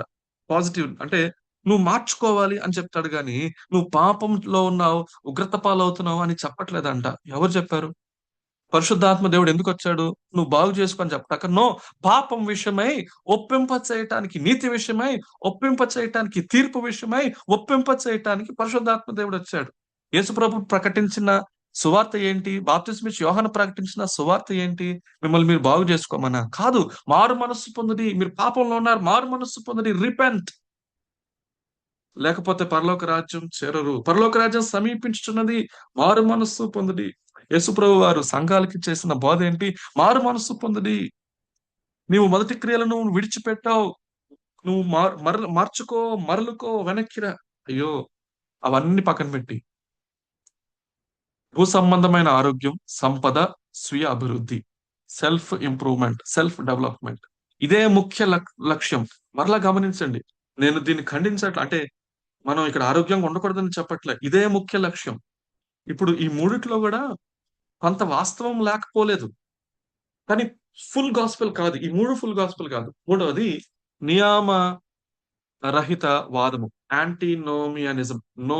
నోమోస్ అంటే లా, నోమోస్ అంటే లా, యాంటీ అంటే అగేన్స్ట్, యాంటీ లా అన్నమాట. అంటే వీరు చెప్పేది ఏంటంటే చట్టబద్ధతకు మొదటి దానికి పూర్తి వ్యతిరేకం, ఆపోజిట్ సైడ్ అన్నమాట. ఇది ఇంకొక వైపు వీరేమంటారంటే దేవుని కృప, ఇది కృపాయుగం అండి, ధర్మశాస్త్ర యుగం కాదు, నియమాలు లేవు. ఈ లీగలిజం వాళ్ళు ఎక్కువ నియమాలు పెట్టేస్తారు, అసలు అదంతా అవసరం లేదు, దేవుని కృప కింద ఉన్నాం కాబట్టి దేవుడు మన పాపాలని, ప్రస్తుతము ఆ, గతముల పాపాలని, ప్రస్తుత పాపాలని, భవిష్యత్ పాపాలని కూడా ప్రభు క్షమించాడు గనుక మనం ఎలా బ్రతికినా పర్వాలా, దేవుని కృపను పాపం చేయటానికి ఒక లైసెన్స్ గా, అనుమతి పత్రంగా మీరు వాడుకుంటారు. గలతీ పత్రికలో ఉన్న 5వ అధ్యాయంలో ఉన్న ఆత్మ ఫలమును వీరు విసర్జిస్తారు. నిజమైన సువార్త తగిన ఫలమును ఫలిస్తుందని వీరు, ఆ హెచ్చరికను వీరు నిరాకరిస్తారు. వీళ్ళు చెప్పేదంతా ఏంటంటే మనం కృపలో ఉన్నాం గనుక, ప్రభు మన కొరకు ప్రాణం పెట్టారు గనుక మనం రక్షించబడ్డాం. మన రక్షణ ఇది నిత్యమైనది, శాశ్వతమైనది, ఎవరు దీన్ని తీసుకువెళ్ళలేరు. నిజమే అది, అది తప్పు, నేను కూడా అదే చెప్తా, వాక్యం అదే చెప్తుంది. కానీ దానికి యాడ్ చేస్తారు, ఏమంటారంటే నిత్య రక్షణ కాబట్టి మనం చేసే పాపముల వలన అది పోగొట్టుకోము కాబట్టి ఎలా జీవించినా పర్వాలా అంటారు. నో నో నో, మోసపోకుడి, దేవుడు వెక్కిరించబడు, మనుషుడు ఏమి విత్తును ఆ పంటనే కోయిను. గలతీ పత్రిక చెప్తా ఉంది. సంపూర్ణమైన సువార్త నీ ఇష్టానుసారంగా నువ్వు జీవించడానికి నిన్ను విడిచిపెట్టదు. నిజమైన స్వాతంత్రం అది కాదు. నిజమైన స్వాతంత్రం ఏంటో గలతీ పత్రిక చదివితే, ధ్యానిస్తే మనకు అర్థమవుతుంది. ఈ మూడిటి యొక్క బ్యాలెన్స్ సత్య సువార్త అయి ఉన్నది. గమనించండి, ఈ ఈ మాటలు మేము లీగలిజం అని ఎవరు చెప్పరు, మేము సౌఖ్య బోధన ప్రకటించేవారమని, మేము నియామరహిత వాదమును ప్రకటించేవారని ఎవరు చెప్పరు. కానీ వారి మాటలలో, వారి బోధలలో ఈ ఫ్లేవర్ కనబడతా ఉంటది. ఇది మనకు తెలిస్తే మనం గమనించగలుగుతాం. గలతీ పత్రికలో ఉన్న సువార్తను మనం గ్రహించగలిగితే దీని నుండి మనము దూరముగా ఉండగలం. గలతీ పత్రిక చెప్పేది ఏంటంటే నీతిమంతుడు విశ్వాస మూలముగా జీవించును. మార్టిన్ లూథర్ ఈ మాట చదివాడు. గలతీ పత్రికను ఆయన బోధిస్తుండేవాడట. బోధిస్తా ఉన్నప్పుడు ఆయనకు ఈ మాట హత్తుకుంది. ఇప్పుడు ఆయనకు అర్థమైంది. దేవుడు ఆయనకు ప్రత్యక్షతనిచ్చాడు. నీతిమంతుడు ధర్మశాస్త్రం వలన జీవించడు. ఎలా నేను నీతిమంతుడిని అవ్వగలనంటే విశ్వాసం వలన నీతిమంతుడిని అవ్వగలను. మార్టిన్ లూథర్ ప్రభువుని నమ్ముకున్నాడు. మనుషుడు ఈ మాట చదవండి. గలతీ పత్రిక 2:15.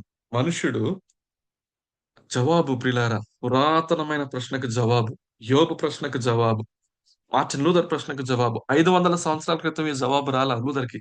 2000 సంవత్సరాల క్రితం యేసుక్రీస్తు ప్రభువారి శిలువలో చేసి ముగించిన కార్యము, దాన్ని ప్రతిపాదిస్తూ దాన్ని సమర్థిస్తూ పౌలన్న గలతీయులకు రాసిన పత్రికలో పొందుపరిచిన సత్యము, రోమా పత్రికలో, ఎఫెసీ పత్రికలో, బైబిల్ అంతటిలో చాలా చక్కగా వివరించబడిన అద్భుత స్వేచ్ఛ కలగచేయు సత్యము మన ముందుంటా ఉన్నది. గమనించండి, విందాం. మనుష్యుడు యేసు క్రీస్తు నందలి విశ్వాసము వల్లనే గాని ధర్మశాస్త్ర సంబంధమైన క్రియల మూలమున నీతిమంతుడిగా తీర్చబడడని ఎరిగి మనమును ధర్మశాస్త్ర సంబంధమైన క్రియల వలన కాక క్రీస్తునందలి విశ్వాసము వల్లనే నీతి మంతులమని తీర్చబడుటకై యేసు క్రీస్తునందు విశ్వాసముంచి ఉన్నాం. Faith in Jesus Christ. Yesu క్రీస్తునందు విశ్వాసము వలన మనం నీతిమంతులుగా తీర్చబడ్డాం. ఎండిన ఎడారిలో సేదతీర్చు సెలయేర్లుగా ఈ మాటలు ఉంటాయి. ఎవరికి ఉంటాయి? పాపం విషయమై ఆ భయము కలిగిన వారికి, దేవుణ్ణి చూసి భయపడుతూ, ప్రభువా నేను నీతిమంతుడిగా ఎలాగ అవ్వగలనయ్యా, నేను ఎలాగ మారగలనయ్యా అనేటువంటి బోధ మనం సంఘంలో చేయగలిగితే, దేవుని గూర్చిన భయమును, దేవుని ఉగ్రత గూర్చినటువంటి సత్యాన్ని మనం ప్రకటించగలిగితే, వారు ఈ ఈ ఈ ఈ ఓటను ఆస్వాదించగలుగుతారు. మార్టిన్ లూథర్ ఈ మాటను తీసుకున్నాడు. అన్నాడు, ఇక నువ్వు జీవించువాడను నేను కాను, క్రీస్తే నా యందు జీవించుచున్నాడు. గొప్ప విప్లవాన్ని ప్రారంభించాడు. వెళ్ళి ఈ ఒక థీసిస్ ని వెళ్ళి ఆ చర్చ్ యొక్క తలుపుకి కొట్టాడు. అక్కడి నుంచి ప్రారంభమైంది రిఫర్మేషన్. ప్రొటెస్ట్ చేశాడు. ప్రొటెస్టెంటినిజం వాట్ వి కాల్, మన మనం వెంబడించు విశ్వాసమును అక్కడ ప్రారంభమైంది. ప్రపంచ వ్యాప్తంగా మారుమోగింది. అనేక మంది ఈయన మాటలకు ప్రభావితమై చేసుకొని లేఖనాలు చదవటం ప్రారంభించారు. గలతీ పత్రిక, రోమా పత్రిక, నీతిమంతుడు విశ్వాస మూలముగా జీవించనని విశ్వాసం అనేటువంటి ఒక కొత్త విప్లవాన్ని ఆయన తీసుకువచ్చి అనేక మందిని చీకటి కాలంలో నుంచి బయటికి లాగటానికి దేవుడు ఆయన్ని వాడుకున్నాడు. మార్టిన్ లూథర్ రాస్తాడు, ఇందాక మనం విన్నాం కదా ఆయన వేదనకరమైన మాటలు. మార్పు నొందాక ఆయన మాటలు వినండి, వినండి పిల్లారా. కాబట్టి మార్టిన్ లూథర్ మాటలు ఇవి, ఆయన రాసిన మాటలు. కాబట్టి క్రీస్తునందు విశ్వాసము ద్వారా క్రీస్తు నీతి మన నీతి అవుతుంది. మరియు ఆయనకున్నదంతా మనదవుతుంది. అంతేకాదు, ఆయనే మనవాడవుతాడు. క్రీస్తునందు విశ్వాసం ఉంచిన వాడు క్రీస్తు యందే ఉంటాడు. అతడు క్రీస్తుతో ఏకమై ఆయనతో సమానంగా ఉంటాడు. హ, ఏం చెప్తున్నాడు ఇక్కడ? అన్నిట్లో ఒకే మాట గమనించారా? విశ్వాసం ద్వారా క్రీస్తు నీతి మన నీతి అవుతుంది. ఎంత కష్టపడ్డాను, ఇంత వేదన పొందాను దేవుని ఉగ్రతని తప్పించుకోవటానికి, నాకెప్పటికీ మనశ్శాంతి దొరకలా. విశ్వాసం ఉంచినప్పుడు క్రీస్తు నీతి నా నీతి అయింది. ఆయనలో ఉన్నదంతా నాదయింది. ఆయనే నేనయ్యాను. ఆయనతో నేను ఏకమయ్యాను. ఆయన నాపై ఉన్నాడు. నేను కాదు, జీవించేవాడు నేను కాదు, క్రీస్తే. పౌలు కూడా ఇట్లాంటి సాక్ష్యం చెప్పగలిగిన వాడే. మనం కూడా ఇట్లాంటి సాక్ష్యం చెప్పగలిగిన వారమే. సువార్త యొక్క మాధుర్యం ఇది. సువార్త యొక్క శక్తి ఇది. సువార్త కలుగు చేయు విడుదల ఇది. వాట్ ఎవర్ యువర్ లైఫ్, నీ జీవితంలో ఏమున్నా లేకపోయినా, ప్రియ సహోదరుడా సహోదరి, నువ్వు అనుకోవచ్చు, అన్నా నా లైఫ్ లో ఇవి లేవన్నా, అది లేదన్నా, ఇది లేదు. You have Christ, Jesus Christ enough. చాలు. ఈ జీవితానికి, రాబోయే జీవితానికి, నిత్యత్వానికి క్రీస్తు చాలు. ఇక వెనుదిరిగేదే లేదు. అందుకని అంటున్నాడు, సోలస్ క్రిస్టస్, క్రీస్తు మాత్రమే, క్రీస్తు మాత్రమే. గలతీ పత్రిక 6:14, ప్రభువైన యేసు క్రీస్తు సిలువ యందు తప్ప మరి దేని అందరిను అతిశయించటం నాకు దూరమగును గాక. నేను అతిశయించటం కేవలం ప్రభువైన క్రీస్తు యేసు శిలువలో మాత్రమే. పౌలు చెప్పిన మాటలు ఇయి. పౌలు అంటున్నాడు, అతిశయించడానికి నాలో ఎన్నో ఉన్నాయి. వాటన్నిటి బట్టి అతిశయించను. నాలో ఉన్న అతిశయము ఒకటే. క్రీస్తు యేసును బట్టి, ఆయన సిలువను బట్టి. కాబట్టి ప్రియులారా, గలతీ పత్రిక గురించి మార్టిన్ లూథర్ రాసిన మాట ఏంటంటే, గలతీ పత్రిక, అతని భార్య పేరు క్యాథరిన్. క్యాథరిన్. క్యాథరిన్ అంటే కేటీ అని పిలిచేవారు. గలతీ పత్రికతో అంటాడు ఆయన, గలతీ పత్రిక నాకు కేటీ లాంటిది అంటాడు. It is like my Katie von Bora.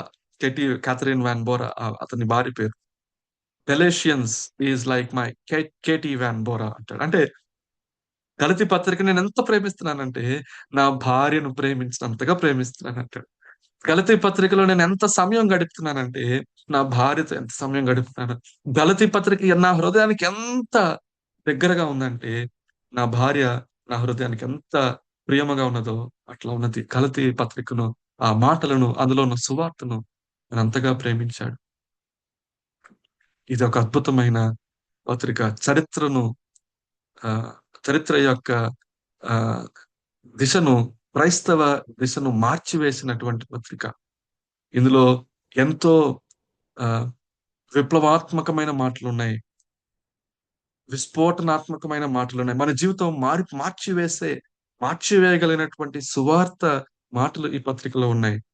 గతంలో చరిత్రలో ఈ మాటలే మనం ధ్యానించబోయే ఈ ఈ మాటలనే ధ్యానించి అనేక మంది మరి ఇలా ఆశీర్వదించబడ్డారు. మనల్ని కూడా ఆ జాబితాలో ప్రభు చేర్చడానికి ఇష్టపడతా ఉన్నారు. కాబట్టి ప్రియులారా, ప్రార్థన చేసుకుందాం. ఈ విషయాల నిమిత్తమై ఈ ఈ పత్రికలో ధ్యానించడానికి మనం ప్రభు సన్నిధిలో చేరుకుందాం. నిజమే, కళ్ళలోంచి కళ్ళు మూసుకుందాం. కొంత సమయం ప్రార్థన. నిజమే, మార్టిన్ లూథర్ తన జీవితంలో దేవుని న్యాయమైన కోపమునకు పాత్రుడని గ్రహించి తప్పించుకోవటానికి ఎన్నో ప్రయత్నాలు చేశాడు. యోబు ప్రశ్నలవే. దేవా, నరులను చూచువాడా, నీ దృష్టికి నేను ఎలా నిర్దోషి కావగలనయ్యా? వేదన. అయ్యో, మధ్యవర్తి లేడే. అయ్యో, నా మీదను దేవుని మీదను చేయి వేయగల మధ్యవర్తి నాకుండినంత మేలు. మహాగణుడు, మహోన్నతుడైన దేవుని యొక్క ఈ రోజున ప్రియులారా, ఆ భయము, పరిశుద్ధమైన ఆ భయము ఏమైంది? నిత్యుడు, సార్వభౌముడు, విశ్వమంతటిని నోటి మాట చేత కలుగ చేసిన వాడు, తన అరచేతిలో విశ్వమంతటిని ఉంచుకొనిన వాడు, ఆ మహాగణుడు, మహోన్నతుడైన అతి పరిశుద్ధుడైన ఆ దేవుని ఎదుటకు వణుకుచు మోకరిస్తూ వెళ్ళి, మోకాలు మీద వెళ్ళి, ఓ పరిశుద్ధ దేవా, నీ సన్నిధిలోనికి వచ్చే గొప్ప భాగ్యం నాకు కలుగజేసినందుకు నీకు వందనాలయ్యా. నీ సహాయమును నాకు ఇవ్వండి అని మనం అడగాలి. ఈనాడు ఈనాడు క్రైస్తవులు అని చెప్పుకుంటున్న వారు అనేక మందిలో ఆ దేవుణ్ణి వారు చూడట్ల. వారు చూసే దేవుడు ఎవరంటే, నా సౌఖ్యము, నా భూ సంబంధమైనటువంటి నా అవసరతలు, నా జీవితం ఎలాగా మెరుగుపరుచుకోగలను, ఇంప్రూవింగ్ మై లైఫ్. ఫోకస్ అంతా ఇప్పుడు ప్రకటించబడుతున్న సువార్తలో దృష్టి అంతా కూడా మన మీద, నా మీద, నేను నా జీవితం, నా కుటుంబం ఎలా బాగుపడగలను. అసలు సువార్త అక్కడ నీ నుంచి ప్రారంభం అవ్వదు. Gospel does not begin with man. No, no. సువార్త మానవుడి నుంచి ప్రారంభం అవలా. మనిషి ఎలా దేవుని చేత, నో, నో. సువార్త దేవుని నుండి ప్రారంభమైంది.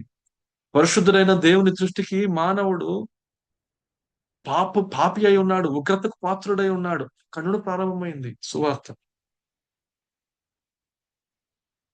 ప్రార్థన చేసుకుందాం. ప్రభు, అలాంటి భయం మాలో ఉంచండియా. ఈ పత్రికను ధ్యానిస్తుండగా సత్య సువార్త నా జీవితాన్ని మార్చినట్లుగా కృప దయచేయండి. సువార్తను నేను ప్రేమించి, సువార్తలో ఆనందించి, సువార్త కలుగజేయు స్వేచ్ఛను నేను అనుభవించినట్లుగా సహాయం చేయండి. ఆయన ప్రార్థన చేసుకుందాం. ప్రేమగల మా తండ్రి, పరిశుద్ధుడా, ఈ మాటలన్నిటి కొరకు నీకు స్తోత్రాలు. గలతీ పత్రిక చరిత్రలో అనేక మందిని ఆదరించడానికి మీరు వాడుకున్నారు. మీరు బలపరిచారు. ఇవి నీ మాటలు. ఈ చిన్న గ్రూప్‌గా కనెక్ట్ అయిన మాకు కూడా ఈ మాటలు మీరు అనుగ్రహిస్తూ ఉండగా, ఈ మాటలను మేము ఎంతో ఆసక్తితో, ఎంతో భయంతో మీ సన్నిధిలో వచ్చి ధ్యానించడానికి సహాయం చేయండి. మాతో మాట్లాడండి. ఆ ప్రత్యక్షత మాకు దయచేయండి. మార్టిన్ లూథర్‌ని మార్చివేసిన ఆ మాటలు నా జీవితాలను కూడా మార్చాలి గదా ప్రభువా! ప్రభు కొరకు జీవించాలి. ఫలభరితమైన జీవితాన్ని జీవించాలి. అసత్యాన్ని అడ్డుకోవాలి. దాంట్లో సర్దుకుపోకూడదు ప్రభువా! వీటన్నిటిని మాకు నేర్పించండి. మీకు లోబడుతున్నాం. దీన మనస్సు మాకు కలుగచేయండి. యోబు లాంటి ప్రశ్నలు మాకు కలుగచేయండి. మా పితృడైన యోబు మాకు చూపిస్తున్నాడు. మానవుడిలో ఉండవలసిన ప్రశ్న ఏంటో, మానవుడిలో ఉండవలసిన ఒకే ఒక తపనేంటో, ఒకే ఒక వేదన, ఒకే ఒక దాహము. నా దేవుని దృష్టికి నేనెలా నిర్దోషి అవ్వాలి అని తన వేదన ప్రభు మాకు అర్థమవుతా ఉంది. మీరు మా కోసమే అది ఉంచారు. మేము కూడా అట్లా ప్రార్థన చేయడానికి సహాయం చేయండి. సత్యము అని చెప్పబడుతున్నవి అనేకమైనవి ఈ భూమి మీద, ఈ లోకంలో ప్రబలమవుతా ఉన్నాయి. అసత్యముతో మిళితమైపోయినటువంటి సత్యములు ఉంటా ఉన్నాయి. వీటి మధ్యలో సత్య సువార్తను మేము ప్రేమించడానికి, దీన మనసుతో అంగీకరించడానికి కృప దయచేయండి. ఈ కూడికను ప్రభా మీరు దీవించమని. ఘనత, మహిమ, ప్రభావాలు మీకే చెల్లిస్తూ యేసుక్రీస్తు ప్రభు నామములో ప్రార్థించి వేడుకుంటున్నాం తండ్రి. ఆమేన్. ఆమేన్.